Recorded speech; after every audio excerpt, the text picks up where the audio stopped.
ಏನು ಇಲ್ಲಿ ದೇವಪತಾತ್ನವರ ದೇವಾಲಯದಲ್ಲಿ ಬಂದಿದ್ದೀವಿ ನಾವು. ಯಾರು ತೋರಿಸ್ತೀರಾ ಅಂತ ಒಂದು ಪವಾಡವನ್ನು ನಿಮಗೆ ತೋರಿಸ್ತಾ ಇದ್ದೀವಿ. ಏನಪ್ಪಾ ಅಂತ ಹೇಳಿದ್ರೆ, ಇದು ದ್ಯಾವೋಪತಾತನ ಒಂದು ಸಮಾಧಿ ಆದ ನಂತರ ಇಲ್ಲಿ ತುಪ್ಪದ ದೀಪವನ್ನು ಹಚ್ಚಿರ್ತಾರೆ. ಇದುವರೆಗೂ ಅದು ಆರದೆ ಪ್ರಜ್ವಲಿಸ್ತಾ ಇದೆ ಅಂತ ಹೇಳ್ತಾ ಇದ್ದಾರೆ. ಅದನ್ನು ನಿಮಗೆ ತೋರಿಸೋಣ ಅಂತ ಹೇಳ್ಬಿಟ್ಟು ನಾನು ಒಳಗಡೆ ಬಂದಿದ್ದೀನಿ. ಇಲ್ಲಿ ಅರ್ಚಕರು ಇರ್ತಾರೆ, ಪೂಜೆ ಮಾಡೋ ಅಂತವ್ರು. ಅವ್ರನ್ನೇ ಕೇಳೋಣ ಇದು ಎಷ್ಟು ವರ್ಷಗಳಿಂದ ಈ ತರ ನಡ್ಕೊಂಡು ಬರ್ತಾ ಇದೆ ಅನ್ನೋದನ್ನ ಕಂಪ್ಲೀಟ್ ಆಗಿ ನಿಮಗೆ ತೋರಿಸ್ತೀವಿ. ಸರ್ ನಮಸ್ಕಾರ. 60 ವರ್ಷಗಳಿಂದ ದೀಪ ಹಚ್ಚಿರೋದು, ಆರಿಲ್ಲ ಇವಾಗ. ಇದುವರೆಗೂ ಆರಿಲ್ಲ. ಅದ್ರ ದೀಪಕ್ಕಾಗಿ ಉಳಿಯಷ್ಟು ತುಪ್ಪ ಬಂದು ಸೇರ್ತದೆ ಇಲ್ಲಿಗೆ. ಒಂದು ದಿನ ತಪ್ಪದಿರ ಪೂಜೆ ನಡೀತದೆ. ಸೋಮವಾರ ಶುಕ್ರವಾರ ಜಾಸ್ತಿ ಪೂಜೆಗಳು ನಡೀತವೆ. ಏನ ತುಪ್ಪದ ದೀಪ ಏನಾದ್ರು ನಮ್ಮ ಪ್ರೇಕ್ಷಕರಿಗೆ ತೋರಿಸ್ಬೋದಾ ನೀವು? ನೋಡಿ ನಮ್ ಇದೊಂದು ತುಪ್ಪದ ದೀಪ. ಇದು ತುಪ್ಪ ಏನಪ್ಪಾ ಅಂದ್ರೆ 365 ದಿನ 24 ಗಂಟೆನೂ ಸಹ ಒಂದು ಕ್ಷಣನೂ ಸಹ ದೀಪ ಆರದೇ ಇರೋ ತರ ಉಳಿತದೆ. ಸುಮಾರು 70 ವರ್ಷಗಳಿಂದ 7 ದಶಕಗಳ ಕಾಲ ಈ ತುಪ್ಪದ ದೀಪ ಜನ ಭಕ್ತಿಯಿಂದ ತಂದು ತುಪ್ಪವನ್ನ ದೀಪಕ್ಕೆ ಹಾಕಿ ಆ ತುಪ್ಪ ಉಳಿದು ಸುಮಾರು ತುಪ್ಪನೂ ಸಹ ಉಳಿತದೆ. ಇದೊಂದು ಮೂಲತಃ ಸಮಾಧಿ. ಈ ಒಂದು ಸಮಾಧಿ ಹತ್ರ ಬರೀ ಜನ ಏನಪ್ಪಾ ಅಂತ ಭಕ್ತಿಯಿಂದ ಉಪ್ಪು ಮತ್ತು ತುಪ್ಪವನ್ನ ತಂದು, ಎಣ್ಣೆ ದೀಪ ಅಂತೂ ನೋಡೇ ಇಲ್ಲ ನಾವು, ಕಣ್ಣಾರೆ ಕಂಡೇ ಇಲ್ಲ. ಪ್ರತಿದಿನ ಪೂಜೆ ಇಲ್ಲದೆ ಇರುವಂತ ದಿನಾನೇ ಇಲ್ಲ, ವಾರ ದಿನ ಏನೂ ಇಲ್ಲ. ಅಂತದ್ರಲ್ಲಿ ಇಲ್ಲಿ ವಿಶೇಷವಾಗಿ ಸೋಮವಾರ, ಶುಕ್ರವಾರ, ಹುಣ್ಣಿಮೆ ದಿನಗಳಲ್ಲಿ ವಿಶೇಷ ಪೂಜೆಗಳಿರ್ತವೆ. ಹುಣ್ಣಿಮೆ ದಿನಗಳಲ್ಲಿ ಇಲ್ಲಿ ಆರಾಧನೆ ನಡೀತದೆ. ಆರಾಧನೆಯಲ್ಲಿ ರಾತ್ರಿ ಎಲ್ಲ 24 ಗಂಟೆಗಳ ಭಜನೆ ಕಾರ್ಯಕ್ರಮವನ್ನ ಮಾಡ್ತಾರೆ. ಭಕ್ತರು ತಮ್ಮ ಸ್ವಇಚ್ಛೆಯಿಂದ ಬಂದು ಅವರು ಭಜನೆ ಕಾರ್ಯಕ್ರಮಗಳನ್ನ ಸಂಜೆ ಸುಮಾರು ಒಂದು 8 ಗಂಟೆಗೆ ಶುರು ಮಾಡಿ ಬೆಳಗ್ಗೆ 4:15 5 ಗಂಟೆವರೆಗೂ ಸಹ ಮಹಾಮಂಗಳಾರತಿ ಮುಗಿಸ್ಕೊಂಡು ಬೆಳಿಗ್ಗೆ ಪ್ರಸಾದವನ್ನು ತಗೊಂಡು ತಮ್ಮ ತಮ್ಮ ಮನೆಗಳಿಗೆ, ತಮ್ಮ ತಮ್ಮ ಗ್ರಾಮಗಳಿಗೆ ಭಜನೆ ಭಕ್ತರು ಹೋಗ್ತಾರೆ.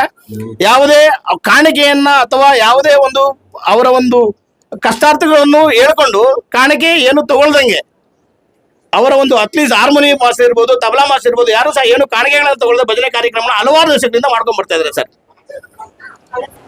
ಪ್ರೇಕ್ಷಕರು, ಏನು ಇಷ್ಟೊತ್ತು ನೀವು ನೋಡಿದಂತಹ ಒಂದು ಜ್ಯೋತಿ ಏನು ಇಲ್ಲಿನ ತುಪ್ಪದಿಂದ ಏನು ಪ್ರತಿದಿನ 70 ವರ್ಷಗಳಿಂದ ಸತತವಾಗಿ ಇಲ್ಲಿ ಏನು ದೀಪವನ್ನು ಪ್ರಜ್ವಲಿಸಿಕೊಂಡು ಇದುವರೆಗೂ ಆರ ಇಲ್ಲ ಅಂತ ಹೇಳ್ತಾ ಇದ್ದಾರೆ. ನೀವೇ ಸಾಕ್ಷ್ಯ ಸಮೇತ ನೋಡ್ಬೋದು.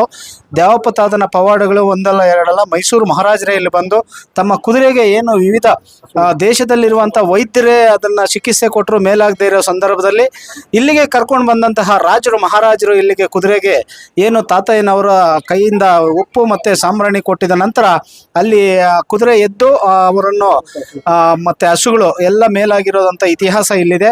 ಆ ನಿಟ್ಟಿನಲ್ಲಿ ದ್ಯಾವೋಪತಾತನಿಗೆ ಇಲ್ಲಿ ಒಂದು ಭೂಮಿ ಸಹ ಮಂಜೂರು ಮಾಡಿರ್ತಾರೆ. ಆ ಒಂದು ಗಿಫ್ಟ್ ಡೀಡ್ ಕೊಟ್ಟಿರ್ತಾರೆ.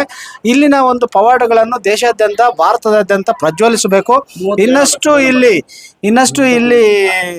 ಅಭಿವೃದ್ಧಿ ಆಗ್ಬೇಕಂತ ಹೇಳ್ಬಿಟ್ಟು ದ್ಯಾವೋಪತಾತನ ಭಕ್ತಾದಿಗಳ ಇಲ್ಲಿ ಒಂದು ಮಾತಾಗಿದೆ. ಒಳ್ಳೇದಾಗ್ಲಿ ಮುಂದಿನ ದಿನಗಳಲ್ಲಿ ಎಲ್ಲದಕ್ಕೂ. ನಮಸ್ಕಾರ.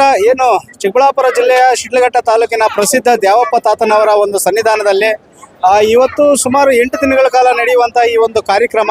ಇವತ್ತು ಏನು ದನಗಳ ಜಾತ್ರೆ, ಎತ್ತುಗಳ ಮೆರವಣಿಗೆಯನ್ನು ನೋಡ್ತಾ ಇದ್ದೀವಿ ಇಲ್ಲಿ. ಯಾಕಂತ ಹೇಳಿದ್ರೆ ವಿಶೇಷ ಏನಂತ ಹೇಳಿದ್ರೆ, ಇವತ್ತು ಚಿಕ್ಕದೇಕಳ್ಳಿಯ ಒಬ್ಬ ವಕೀಲರಾಗಿದ್ರು ಸಹ ಇಲ್ಲಿ ರಾಸುಗಳನ್ನು ಹಿಡ್ಕೊಂಡು ಈ ದ್ಯಾವೋಪತಾತನ ಸನ್ನಿಧಾನಕ್ಕೆ ಬಂದಿರ್ತಾರೆ.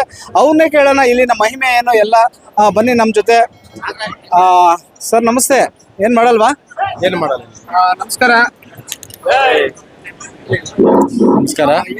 ನಾಗರಾಜ್ ಅಂತ ಚಿಕ್ಕದೇಕಳ್ಳಿ, ನರಸಿಂಹಪ್ಪನವರ ಮಗ.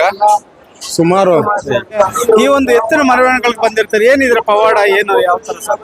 ಇದು ಅನಾದಿ ಕಾಲದಿಂದ ಬಂದಿರತಕ್ಕಂತ ಒಂದು 1949ರಿಂದ ಸ್ಟಾರ್ಟ್ ಆಗಿರ್ತಕ್ಕಂಥ ಒಂದು ದೇವಾಲಯ ಇದು. ನಾವು ಚಿಕ್ಕ ಮಕ್ಕಳಿಂದ ನಮ್ಮ ತಾತನ ಕಾಲದಿಂದ ಒಂದು ಚಿಕ್ಕ ಕರುಗಳನ್ನ ಹಿಡ್ಕೊಂಡು ಬರ್ತಾ ಇದ್ರು. ಜಾತ್ರೆ ನಡೀತಾ ಇತ್ತು. ಅದನ್ನೇ ನಾವು ಮುಂದುವರ್ಸ್ಕೊಂಡು ಹೋಗೋಣ ಅಂತ ನಾವು ಇದನ್ನ ಮುಂದುವರಿಸ್ತಾ ಇದ್ವಿ, ಅವ್ರ ಹೆಸರು ಉಳಿಸೋದಕ್ಕೆ. ಸರ್ ಏನು ಇಲ್ಲಿನ ಪವಾಡ ಏನಿದೆ, ಏನಾಗುತ್ತೆ ಹಸುಗಳಿಗೆ? ಏನೋ ಈ ವೈಜ್ಞಾನಿಕ ಕಾಲದಲ್ಲಿ ಸಹ ಉಪ್ಪು ಮತ್ತೆ ಸಾಂಬ್ರಾಣಿ ತಗೊಂಡೋದ್ರೆ ಮೇಲಾಗುತ್ತೆ ಅಂತ. ನಿಜ ಸರ್. ಈಗ ವೈಜ್ಞಾನಿಕ ಕಾಲ. ಮೊದಲಿಗೆ ಯಾವುದೇ ರೀತಿ ಪಶು ವೈದ್ಯಾಧಿಕಾರಿಗಳಾಗ್ಲಿ ಯಾವುದೇ ರೀತಿ ಇರ್ಲಿಲ್ಲ. ಅಂದಿನ ಕಾಲದಲ್ಲಿ ಇವರು ಏನು ವೈದ್ಯರ ರೂಪದಲ್ಲಿ ಈ ದ್ಯಾವೋಪತಾತನವ್ರು ಏನಿದ್ರು, ಅವರು ಬಂದು ಯಾವುದೇ ಒಂದು ದನಕರುಗಳಿಗಾಗ್ಲಿ ಮೂಗ ಪ್ರಾಣಿಗಳಿಗೆ ತೊಂದರೆ ಆದಲ್ಲಿ ಅವರೇ ಬಂದು ಒಂದು ಕೈ ಹಾಕೋದಾಗ್ಲಿ ಮುಟ್ಟಿದಾಗ್ಲಿ ಹಂಗೆ ಸಾಲ್ವ್ ಆಗ್ತಾ ಇತ್ತಂತೆ. ಏನೇ ಕಾಯಿಲೆ ಇದ್ರು ಸಹ ಆ ಒಂದು ಅವ್ರ ತಿರುಗುಗಳಕ್ಕೆ ಹೇಳಿದ್ರಂತೆ ಏನು ಅವರು ದಾಯದಿಗಳೇನಿದ್ದಾರೆ ಅವರಿಗೆ ನಾನು ಸತ್ತ ನಂತರ ಇಲ್ಲಿ ಸಮಾಧ ಮಾಡಿ ಅಲ್ಲಿ ಅರಿಶಿನ ಮತ್ತು ಉಪ್ಪು ಮತ್ತೆ ಸಾಂಬ್ರಾಣಿಯಲ್ಲಿ ತಂದು ಹೋಗಿ ದನಕರುಗಳು ಕೊಟ್ರೆ ಎಲ್ಲ ನಾನು ನಿವಾರಣೆ ಮಾಡ್ತೀನಿ ಅಂತ ಹೇಳಿದಾನೆ. ಅದನ್ನ ಇಲ್ಲಿವರೆಗೂ ಅದನ್ನ ಉಳಿಸ್ಕೊಂಡು ಬಂದಿದ್ದಾರೆ ದ್ಯಾಪ್ತ. ಅದನ್ನ ಆ ಒಂದು ನಂಬಿಕೆ ಮೇಲೆ ನಾವು ಈಗ ಅದನ್ನ ಕಂಟಿನ್ಯೂ ಮಾಡ್ತಾ ಇದ್ದೀವಿ. ಸರ್, ಈಗ ನೀವು ಎಷ್ಟು ವರ್ಷಗಳಿಂದ ಇಲ್ಲಿಗೆ ಬರ್ತಾ ಇದ್ದಾರೆ? ನಿಮ್ಮ ಅಪ್ಪ ನಿಮ್ಮ ತಾತ ಅವ್ರು ಏನಾದ್ರು ಇಲ್ಲಿಗೆ ಬರ್ತಾ ಇದ್ದೀರಾ? ಇದು ಎಷ್ಟು ವರ್ಷಗಳ ಇತಿಹಾಸ ಇದೆ ಸರ್? ಇದು 1941 ಮೇ ಬಿ ಇದು ಅವರು ಸತ್ತದ್ದು. 59ರಲ್ಲಿ ಇದು ಸಮಾಧಿ ಕಟ್ಟಿದ್ದಾರೆ. ಅಂದಿನಿಂದ ಇಲ್ಲಿವರೆಗೂ ಇದು ಕಂಟಿನ್ಯೂ ಆಗಿ ಬರ್ತಾ ಇದೆ. ನಮ್ಮ ತಾತನ ಕಾಲದಿಂದ ನಾವು ನೋಡಿದ್ದೀವಿ. ನೀವು ಒಬ್ಬ ವೃತ್ತಿಯಲ್ಲಿ ವಕೀಲರಾಗಿರ್ತೀರಿ. ಈ ತರ ಒಂದು ಯೋಗಿ ತಾತ ದ್ಯಾವಪ್ಪನವರದ ಪವಾಡಗಳು ನಡೀತದೆ ಅಂತ ಹೇಳಿದ್ರೆ ನಿಮ್ಮ ಸ್ನೇಹಿತರು ಯಾವ ತರ ಇದನ್ನ ರಿಸೀವ್ ಮಾಡ್ಕೊಳ್ತಾರೆ ಸರ್? ಸರ್, ಈಗ ಸ್ವಲ್ಪ ಟ್ರೆಂಡ್ ಆಗಿದೆ. ಬೇರೆ ನಮ್ಮ ತರ ಬಿಡ್ತಾರೆ ನಮ್ಗೆ ಗೊತ್ತಿಲ್ಲ. ನಮ್ಮ ದಾಯದಗಳನ್ನ ಇಡ್ಸ್ಕೊಂಡು ಬಂದಿರ್ತಕ್ಕಂಥ ನಾವು ಬಿಡಬಾರ್ದು ಅಂತ ಕಂಟಿನ್ಯೂ ಮಾಡ್ತಾ ಇದ್ದೀವಿ. ಈಗ ಎಷ್ಟು ದಿನಗಳು ಈ ಜಾತ್ರಾ ಮಹೋತ್ಸವ ನಡೆಯುತ್ತೆ ಸರ್? ಸರ್, 7 ದಿವಸಗಳು ಕಂಟಿನ್ಯೂ 7 ದಿವಸಗಳು ನಡೀತದೆ. ಇವತ್ತು ಒಂದು ಜಾತ್ರೆಯಲ್ಲಿ ಏನು ರಾಸುಗಳು ಪಾಲ್ಗೊಂಡಿರ್ತವೆ, ಎಷ್ಟು ರಾಸುಗಳು ಇಲ್ಲಿ ಪಾಲ್ಗೊಂಡಿರುತ್ತೆ ಸರ್ ಇವತ್ತು? ಸರ್, ಸುಮಾರು ಒಂದು 150 ಜೊತೆ ಪಾಲ್ಗೊಂಡಿರುತ್ತೆ. ಈ ಜಾತ್ರೆಯಲ್ಲಿ 150 ಜೊತೆ ಪಾಲ್ಗೊಂಡಿರುತ್ತೆ. ಅದರಲ್ಲಿ ಈಗಾಗಲೇ ಸುಮಾರು ಕಡೆಯಿಂದ ಬಂದು ಒಂದು 50-60 ಜೊತೆ ಮಾರಾಟನೂ ಆಗಿದೆ. ಮಂಜುನಾಥ್ ಅಂತ ಹೇಳಿಬಿಟ್ಟು ಇವರು ಸಹ ದ್ಯಾವಪ್ಪ ತಾತನ ಪವಾಡಗಳಿಗೆ ಮಾರುವೋಗಿ ಏನ್ ನೀವು ನೋಡ್ತಾ ಇದ್ರೆ ಮುದ್ದಾದಿರೋ ಅಂತ ರಾಸುಗಳನ್ನ ಕರ್ಕೊಂಡು ಬಂದಿರ್ತಾರೆ ಫ್ಯಾಮಿಲಿ ಸಮೇತ. ಸರ್ ನಮಸ್ಕಾರ. ಸರ್ ನಮಸ್ಕಾರ. ಏನಂದ್ರೆ ಮುಂದಿನ ಪೀಳಿಗೆಗೆ ಒಂದು ಮಾದರಿಯಾಗಿ ತೋರಿಸ್ಕೊಳ್ಳೋಣ ಅಂತ ನಾವು ಎಲ್ಲ ಮಾಡ್ತಾ ಇದ್ದೀವಿ. ಮುಂದಿನ ಯುವಕರು ಇನ್ನ ಚೆನ್ನಾಗಿ ಬೆಳೆಸಿ ಮಾಡ್ಬೇಕನ್ನೋ ನಮ್ಮ ಅಭಿಪ್ರಾಯ. ಸರ್, ಈಗ ಹಳ್ಳಿಯಲ್ಲಿ ಏನು ದಸರಾ ಅಂದ್ರೆ ಸಂಕ್ರಾಂತಿ ಬಂದಾಗ ಹಸುಗಳಿಗೆ ಈ ತರ ಸಿಂಗಾರ ಮಾಡ್ಕೊಂಡು ಬಂದಿರ್ತಾರೆ. ಈ ಒಂದು ದ್ಯಾವಪ್ಪ ತಾತನಿಗೆ ಹಸುಗಳನ್ನು ಏನ್ ಸರ್ ಅಷ್ಟೊಂದು ಫೇವ್ರೇಟ್? ಸರ್, ಇದು ದ್ಯಾವಪದ ಪವಾಡದಿಂದ ಅವರು ಒಂದು ಇದರಿಂದ ನಾವು ಇದು ಮಾಡ್ತಾ ಇದ್ದೀವಿ. ಆ ಅಪ್ಪನ ಇದ್ದದಕ್ಕೆ ನಮಗೂ ಏನ ಅನ್ಕೊಂಡ ಕೋರಿಕೆಗಳೆಲ್ಲ ನೆರವೇರ್ತವೆ. ಅದನ್ನ ನಾವು ಇಂಪ್ರೂವ್ಮೆಂಟ್ ಮಾಡ್ಬೇಕಂತ ನಾವು ಹಲವಾರು ವರ್ಷಗಳಿಂದ ಮಾಡ್ತಾ ಇದ್ದೀವಿ. ಇನ್ನ ಮುಂದಿನ ಜನರೇಷನ್ ಹಿಂಗೆ ಉಳಿಸ್ಕೊಂಡು ಹೋಗ್ಬೇಕಂತ ನಮ್ಮ ಅಭಿಪ್ರಾಯ. ಎಷ್ಟು ಹಸುಕರುಗಳಿದೆ ಸರ್ ನಿಮ್ಮ ಹತ್ರ? ಸರ್, ನಮ್ಮ ಹತ್ರ ಇಂಥವು 2 ಜೋಡಿ ಅವೆ. ಇನ್ನ ಮನ್ಯಾಗ ಸೀಮಾಸುಗಳು ಎಲ್ಲ ಇದಾವೆ. ಕಂಟಿನ್ಯೂ ಕರುಗಳಿರ್ತವೆ. ಚಿಕ್ಕೇಗಳಿ ಸರ್, ಕಂಟಿನ್ಯೂ ಕರುಗಳು. ಈಗ ಹೆಣ್ಮಕ್ಳು ಇವರು ಅವ್ರೇ ಸಾಕೋದು. ಮಾತಾಡ್ತೀವಿ. ಎಸ್, ಇಲ್ಲಿ ನೋಡಿ ಇವರು ನಿನ್ನೆ ತಾನೇ ಒಂದು ಹಸುಗಳನ್ನು ಮಾರಾಟ ಮಾಡಿರ್ತಾರೆ. ಹಸುಗಳು ಮಾರಾಟ ಮಾಡಿ 1,90,000ಕ್ಕೆ ನಾವೇ ಅದನ್ನ ಟೆಲಿಕಾಸ್ಟ್ ಮಾಡಿ ತೋರಿಸಿರ್ತೇವೆ. ಸರ್ ಹೇಳಿ, ಇವತ್ತೇನಾದ್ರು ವ್ಯಾಪಾರ ಆಯ್ತಾ? ಏನೈತೆ ದ್ಯಾವಪ್ಪ ತಾತನ ಪವಾಡಗಳು? ಸರ್, ಇವತ್ತು ಒಂದು ಜೊತೆ ಕೊಟ್ಟೆ. ಆಗ ಅವರು ಕೈಲಾಸಗಿರಿ ಹತ್ರ ಯಾವ ಅಣ್ಣ ನಿಮ್ದು ಆವಡ್ಗಾನಹಳ್ಳಿ ಹತ್ರಗ 1,30,30,000ಕ್ಕೆ ಒಂದು ಜೊತೆ ಕೊಟ್ಟಿದ್ದೀವಿ. ಇನ್ನ ಅಲ್ಲ ಹಾಕಿಲ್ಲ. ಅವರು ಇವತ್ತು ಕಮಿಟಿನಾಗ ಇಟ್ಕೊಂಡು ಹೋಗ್ತೀನಿ ಅಂತ ಬಂದವ್ರೆ. ಮುಂದೆ ಜಾತ್ರೆ ಭಾಗ ಇಂಪ್ರೂವ್ಮೆಂಟ್ ಆಗಬೇಕು. ಇವತ್ತು ತಹಸೀಲ್ದಾರ್ ಮೇಡಮ್ನು, ರೈತ ಸಂಘ ಅಧ್ಯಕ್ಷರು, ಜಿಲ್ಲಾ ಅಧ್ಯಕ್ಷರು, ರಾಜ್ಯ ಅಧ್ಯಕ್ಷರೆಲ್ಲ ಬಂದಿದ್ರು. ಆ ಜಾಗ ಏನೇ ಆಗಿ ಮುಂದೆ ದಿನಕ್ಕೆ ಇಂಪ್ರೂವ್ಮೆಂಟ್ ಮಾಡಿ ಸೌಲಭ್ಯ ಮಾಡಿದ್ರೆ ನಮ್ಗೆ ಒಳ್ಳೇದಾಗ್ತದೆ. ಪಕ್ಕದ ಹಳ್ಳಿಯವರು ಎಲ್ಲ ಸಪೋರ್ಟ ಕೊಡ್ತಾ ಇದ್ದೀವಿ. ಕ್ವಾಟಹಳ್ಳಿ ಮುನ್ಕೃಷ್ಣಣ್ಣ ಅಂತಿತ್ತು, ಅವರೆಲ್ಲ ಪರಿಷ್ಕಾರ ಮಾಡ್ತಾ ಇದ್ರು. ಅವರು ಇಲ್ಲ ಇವಾಗ. ಅವ್ರ ಮಗ, ನಿಮ್ಮ ಹೆಸರೇನಪ್ಪ? ನಿಮ್ಮ ಹೆಸರು ಗಿರೀಶ್ ಅಂತ ಇದ್ದಾರೆ. ಅವರೆಲ್ಲ ಮುಂದುವರಿಸ್ಕೊಡ್ತಾವ್ರೆ. ನಾವು ಅವರು ಸಪೋರ್ಟ ಕೊಡ್ತಾ ಇದ್ದೀವಿ. ಮುಂದಿನ ಜಾತ್ರೆ ಚೆನ್ನಾಗ ಮಾಡಿಸ್ಬೇಕು ಅಂತ ಇದ್ದೀವಿ ಸರ್. ನಮಸ್ಕಾರ.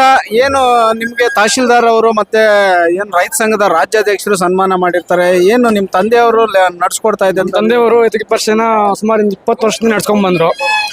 ಇವರೆಲ್ಲ ಫ್ರೆಂಡ್ಸು ಇವರೆಲ್ಲ ಸ್ಟಾರ್ಟ್ ಮಾಡಿದ್ರು. ರೀಸೆಂಟಾಗಿ 6 ತಿಂಗಳಾಯ್ತು ನಮ್ಮ ತಂದೆ ತಿರೋಗಿ. ಈಗ ಅವ್ರು ನಮ್ಗೆ ಸಪೋರ್ಟ್ ಮಾಡಿದ್ದಾರೆ, ನಾವು ಅವ್ರಿಗೆ ಸಹಾಯ ಮಾಡ್ತಾ ಇದೀವಿ. ಅಲ್ಲೇನೇ ಒಂದು ಅನುಕೂಲಗಳಾಗ್ಲಿ ನಾವು ಜವಾಬ್ದಾರಿಯಾಗಿರ್ತೀವಿ. ಏನು ಆನಂದ ಸಿಗುತ್ತೆ ಸರ್ ನಿಮ್ಗೆ ಇದು ಮಾಡೋದ್ರಿಂದ? ಅವ್ರ ಹೆಸರಾದ್ರು ಉಳಿಸ್ಬೇಕಲ್ಲ, ತಾತನ ಹೆಸರಾದ್ರು ಉಳಿಸ್ಬೇಕಲ್ಲ. ನಾವು ವಂಶಿಕರೇ, ಅವರು ದೇಶಕ್ಕೆಲ್ಲ ಗೊತ್ತು. ನಾವು ಸುತ್ತಮುತ್ತ ಹಳ್ಳಿಗಾರು ಗೊತ್ತಾಗಬೇಕಲ್ಲ. ಈಗ ಏನು ದೊಡ್ಡವರು ಯಜಮಾನರು ಬಂದಿರ್ತಾರೆ, ಯಜಮಾನರ ಜೊತೆ ಇವರು ಬಂದಿರ್ತಾರೆ. ದ್ಯಾವಪ್ಪ ತಾತನ ನೀವೇನಾದ್ರು ನೋಡಿದ್ರಾ? ನಾವು ನೋಡಿರ್ಲ ಸರ್. ಏನು ಇತಿಹಾಸ ಇದ್ರದ್ದು? ಇತಿಹಾಸ ಅಂತಂದ್ರೆ ಆಯಪ್ಪನ ಮೊದಲು ದನಗಳು ನೋಡ್ತಿದ್ದೆ. ಹಂಗೆ ನೋಡ್ಕೊಂಡು ಇವಾಗ ಆಯಪ್ಪನ ಸಮಾಧಿ ಆಗ್ಯಾವನೆ. ಸಮಾಧಿ ಆದ್ಮೇಲೆ ಅಲ್ಲಿ ಉಪ್ಪು ಸಾಂಬ್ರಾಣಿ ಎತ್ಕೊಂಡು ಹೋಗಿ ನೋಡ್ಕೊಳ್ತಾವ್ರೆ. ಅದನ್ನ ಮೇಲಾಗಿ ಇದು ಮಾಡ್ಕೊಂಡು ಅದರಿಂದ ಭಕ್ತಾದ್ರು ಬರ್ತಾವ್ರೆ. ಅದರಿಂದ ಇಂಪ್ರೂವ್ಮೆಂಟ್ ಮಾಡ್ತಾವೆ. ಮುಂದೆ ಏನಾಗ್ಬೇಕು ಅನ್ಸುತ್ತೆ? ಇನ್ನೂ ಇಂಪ್ರೂವ್ಮೆಂಟ್ ಆಗ್ಬೇಕು. 20 ವರ್ಷದಿಂದ ಜಾತ್ರೆ ಇಲ್ಲಿ ದನಗಳ ಜಾತ್ರೆ ಮಾಡಬೇಕು ಅಂತ 15 ವರ್ಷದಿಂದ ಮಾಡ್ತಾ ಇದ್ದೀವಿ. ನಾವು ಅಲ್ಲಲ್ಲಿ ಜಾತ್ರೆಲಾಗ ಹೋಗ್ತಾ ಇದ್ದೀವಿ. ಚಂದ್ರಲಾಗ ನಮ್ಮ ಜಾತ್ರೆ ದ್ಯಾಪನ ಜಾತ್ರೆ ಎಲ್ಲ ಬರ್ಬೇಕಪ್ಪ, ನಮ್ದು ಜಾತ್ರೆ ಐತೆ ಅಂತಾನೆ ಕೇಳ್ಕೊಂಡು ಬರ್ತಾ ಇದ್ದೀವಿ.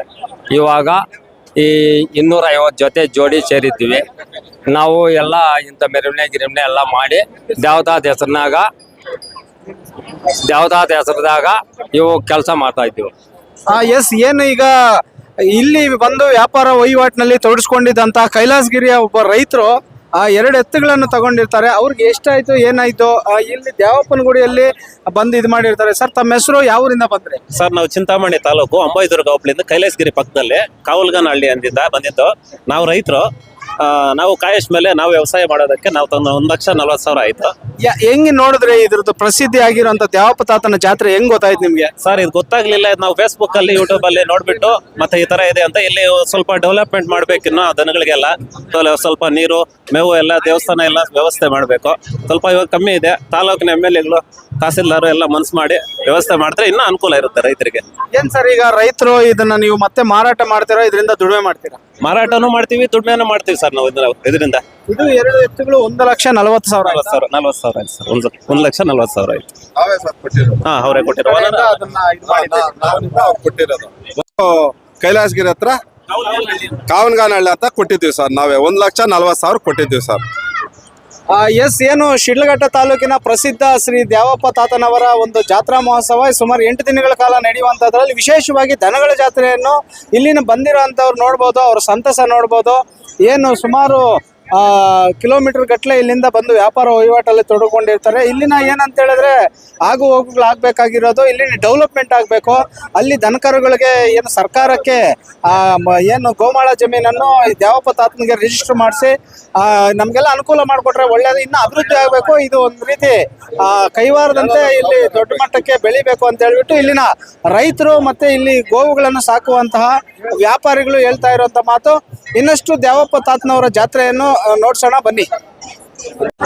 ಸ್ನೇಹಿತರೆ, ಏನು ಇಲ್ಲಿ ನಾವು ದ್ಯಾವಪ್ಪ ತಾತನವರ ಪರ್ಸೆಗೆ ಬಂದು ಇಲ್ಲಿನೆಲ್ಲ ಜನಗಳನ್ನ ವಿಚಾರ ಮಾಡಿದಾಗ ಇಲ್ಲೆಲ್ಲ ಅಭಿವೃದ್ಧಿಗೆ ಸಹಕಾರ ಮಾಡ್ತಾ ಇರೋದು, ಇಲ್ಲೆಲ್ಲ ಸಂಪೂರ್ಣವಾಗಿ ಜವಾಬ್ದಾರಿ ವಹಿಸ್ಕೊಂಡಿರ್ತಾರೆ.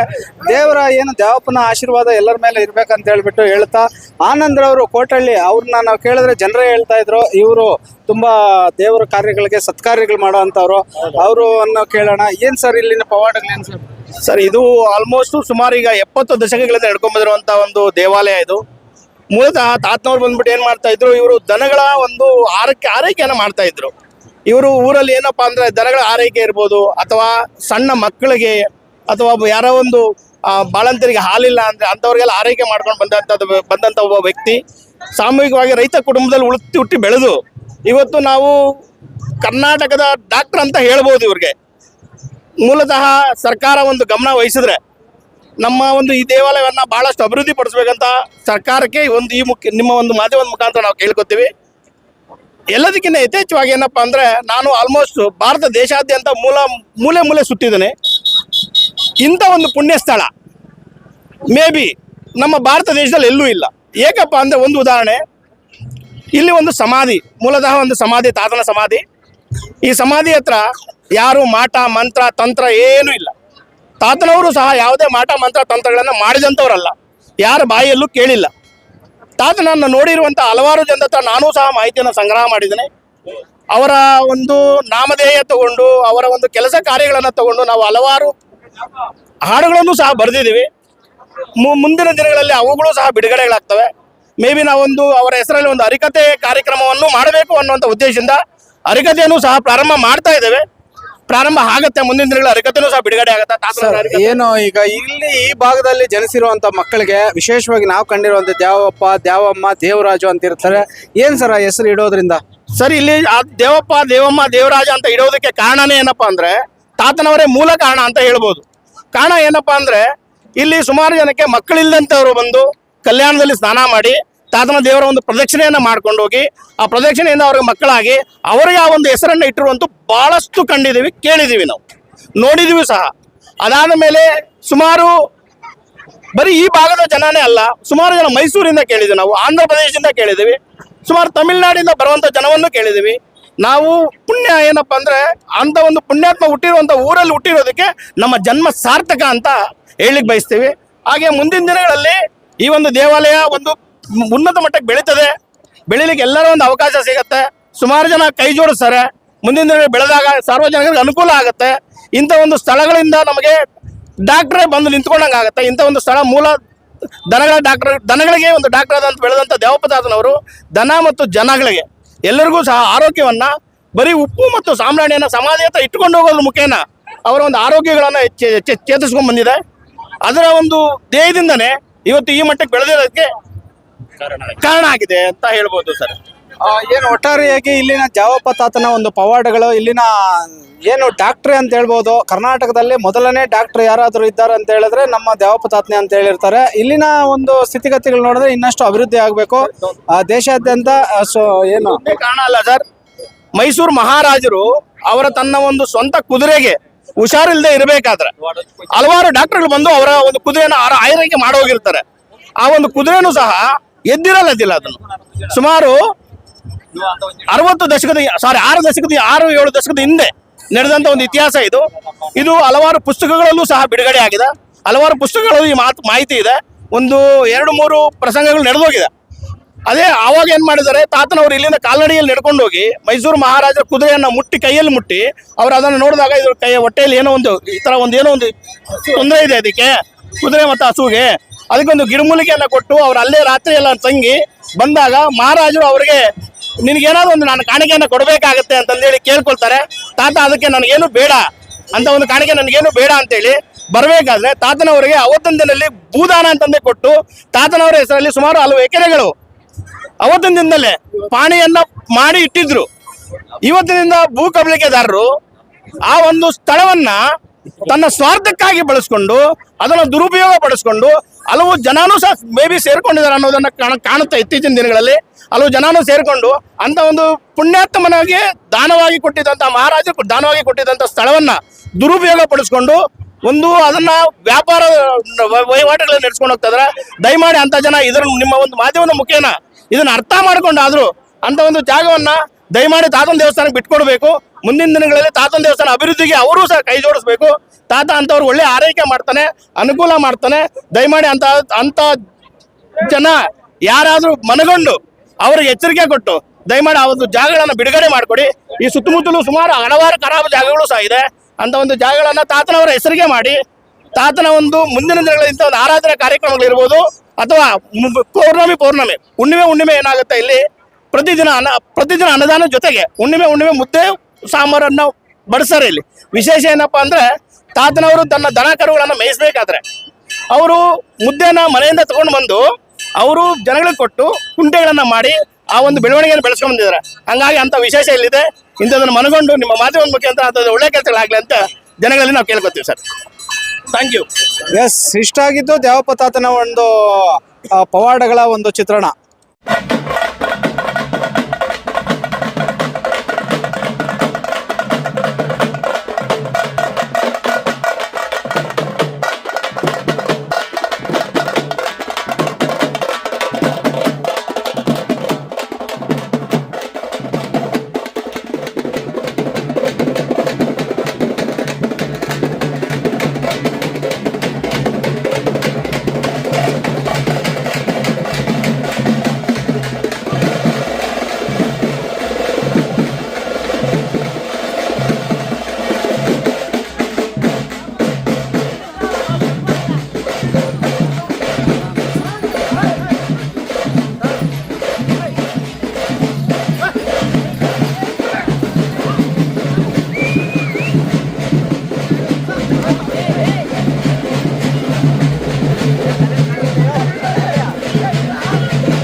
ಚೆನ್ನಾಗಿ ತೆಗಿಯಪ್ಪ.